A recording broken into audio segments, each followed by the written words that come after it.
Atma, Namaste. Saya Ivani Chandra. Halo teman-teman semua, apa kabar semuanya? Semoga teman-teman semua selalu dalam keadaan yang sehat, penuh dengan berkat, penuh dengan kelimpahan, sukacita, dan dalam lindungan Tuhan. Saya akan lanjutkan kembali pembahasan mengenai cakra-cakra mayor atau cakra-cakra besar di dalam tubuh eterik seseorang. Kemarin itu kita sudah bahas 6 cakra mayor. Sekarang kita lanjutkan dengan membahas cakra Mengmian. Cakra Mengmian ini mungkin nggak banyak diketahui atau tidak termasuk dalam cakra besar menurut ajaran-ajaran yang lain ya, yang pada umumnya. Karena biasanya cakra besar itu atau cakra mayor itu biasanya dikenalnya hanya 7 cakra besar atau 7 cakra mayor. Kebetulan kami di Pranic Healing itu mengenalnya adalah 11 cakra mayor. Bukan berarti di ajaran yang mengenal 7 cakra besar itu tidak ada cakra Mengmian, enggak ya. Tetapi di dalam Pranic Healing, cakra Mengmian ini juga dianggap sebagai cakra besar atau cakra mayor karena memiliki peranan yang penting. Nah, peranannya apa saja? Sama seperti cakra-cakra sebelumnya, peranannya adalah memiliki fungsi spiritual, fungsi psikologis, dan fungsi fisiologis. Kita langsung saja bahas ya teman-teman, apa aja sih fungsi-fungsi masing-masingnya.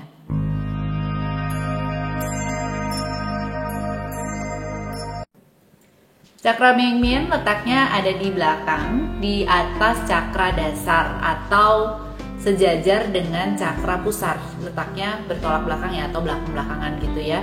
Nah, cakra Mengmian sendiri memiliki ukuran sepertiga dari cakra mayor lainnya. Jadi kalau misalnya cakra mayor tubuh seseorang itu segini gitu ya, cakra Mengmiannya kurang lebih sepertiganya atau jauh lebih kecil dibandingkan dengan cakra mayor lainnya. Warna dari cakra Mengmian itu sama dengan cakra-cakra bawah lainnya, kurang lebih warnanya itu keoren-orenan atau kemerah-merahan seperti itu.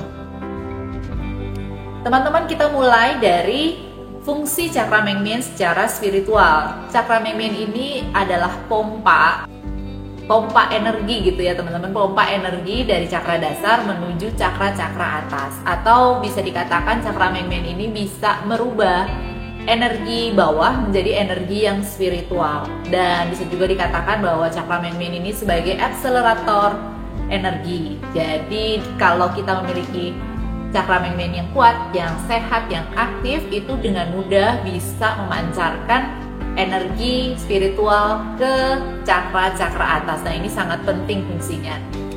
Kalau kita lihat secara spiritual, ketika seseorang memiliki cakra Mengmian yang baik, yang bagus, yang aktif gitu teman-teman, itu pasti orangnya akan jauh lebih ulas asih gitu. Karena cakra Mengmian ini adalah erat kaitannya dengan evolusi manusia. Evolusi itu apa? Evolusi ini kan berkaitan dengan proses, dengan kejadian, dengan waktu ya teman-teman. Nah, dari ketiga hal ini, itulah memunculkan yang namanya pengertian bagi seseorang. Lalu memunculkan juga rasa memaafkan ketika kita bisa mengerti dan bisa memandang suatu masalah adalah sebagai dari proses kehidupan yang memang harus dijalani. Orang-orang yang memiliki cakra Mengmian yang bagus otomatis dapat lebih mudah untuk mengerti akan proses ini. Jadi juga akan lebih mudah memaafkan, lebih mudah mengampuni karena melihat prosesnya itu sudah merupakan satu kesatuan utuh atau wholeness gitu ya teman-teman. Karena ketika kita bisa melihat dan dari kacamata yang jauh lebih tinggi terhadap suatu masalah, itu tidak ada lagi yang namanya kemarahan. Yang ada hanyalah suatu kondisi di mana kita mengerti akan kejadian dan bisa memahami kejadian tersebut. Itu memang kadang-kadang butuh proses. Maka dari itu kita juga harus melatihnya agar bisa memiliki cakra Mengmian yang bagus nih teman-teman, agar bisa mencapai evolusi spiritual tadi. Beberapa ciri di mana seseorang memiliki cakra Mengmian yang aktif ketika menghadapi konflik adalah tetap tenang ketika menghadapi masalah, mementingkan yang namanya negosiasi, komunikasi, jalur penyelesaian secara diplomasi atau ekonomi dirundingkan gitu ya teman-teman, dan sangat welas asih atau memiliki sifat pengampunan ketika menghadapi konflik, dan juga selalu berkompromi dalam penyelesaian masalah. Nah, ketika kita menemui orang seperti itu, biasanya dia sudah memiliki cakra Mengmian yang aktif dan baik. Fungsi cakra Mengmian secara psikologis, tadi kan cakra Mengmian itu adalah sebagai pompa untuk merubah energi-energi bawah atau energi-energi rendah menuju ke atas agar bisa menjadi energi yang lebih tinggi atau energi spiritual ya teman-teman. Kalau misalnya kita menjumpai seseorang yang kurang bersemangat gitu ya teman-teman, itu artinya cakra Mengmiannya sedang tidak aktif. Tapi sebaliknya, kalau misalnya kita menemui seseorang yang kayaknya sangat-sangat bersemangat dan saking bersemangatnya itu sifatnya menuju ke arah kekejaman. Nah, ini ada kaitannya juga dengan fungsinya secara fisiologis.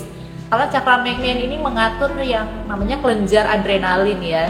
Ketika seseorang memiliki adrenalin yang tinggi, yang bersemangat itu akan merubah seseorang menjadi lebih kejam, lebih galak, lebih stronger gitu ya teman-teman. Sehingga dalam menghadapi masalah itu yang keluar adalah keputusan-keputusan yang kejam. Ini biasanya memiliki cakra Mengmian yang lebih besar dari yang seharusnya atau di atas normal, sehingga memang harus dibalancing agar bisa menjadi normal kembali. Nah, ini akan bisa menyebabkan beberapa penyakit pada akhirnya ya teman-teman, misalnya saja darah tinggi. Ini saya jadi masuk ke ranahnya fungsi secara fisiologis, jadi nanti biar bagaimanapun ada keterkaitannya ya.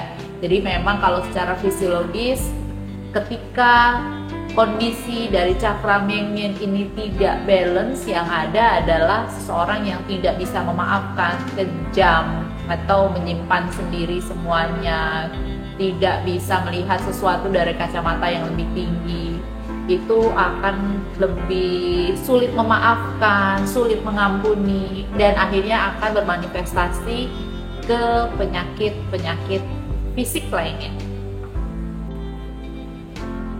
Bagaimana fungsi cakra Mengmian secara fisiologis atau secara fisik? Jadi cakra Mengmian ini mengatur kelenjar adrenalin, mengatur juga tekanan darah, kandung kemih, karena cakra Mengmian itu juga memberi energi kepada ginjal, jadi kepada tubuh fisik kita ya ginjal gitu ya, dan vitalitas tubuh atau cakra seks dengan cakra seks ini saling bekerja sama untuk mengatur vitalitas tubuh. Jadi teman-teman, kalau misalnya seseorang yang mengalami tekanan darah tinggi, itu artinya cakra Mengmiannya sedang aktif, besar, ukurannya di atas normal, di atas yang seharusnya. Maka dari itu seorang pranic healer itu harusnya bisa membalancing kembali cakra Mengmian. Begitu juga kalau cakra Mengmian yang sedang tidak aktif, maka yang ada adalah ukurannya lebih kecil dari yang seharusnya. Ini akan membuat seseorang menjadi tekanan darah rendah gitu.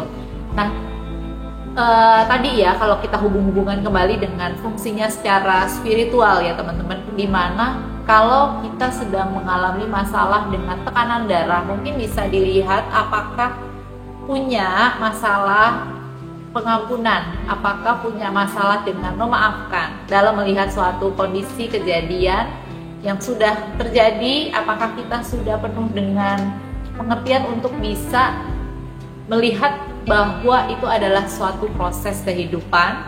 Jadi nanti kita bisa introspeksi diri. Kalau kita memiliki penyakit-penyakit yang berhubungan dengan tekanan darah tadi, itu kita bisa introspeksi diri, melihat ke belakang, apakah ada yang perlu kita maklumi, ada yang perlu kita maafkan. Bisa saja bukan orang lain, tapi bisa saja diri sendiri, di mana kita menyesal atas tindakan yang sudah kita ambil terhadap suatu masalah dan kita akhirnya memendam kebencian kepada diri sendiri. Itu bisa saja ya teman-teman.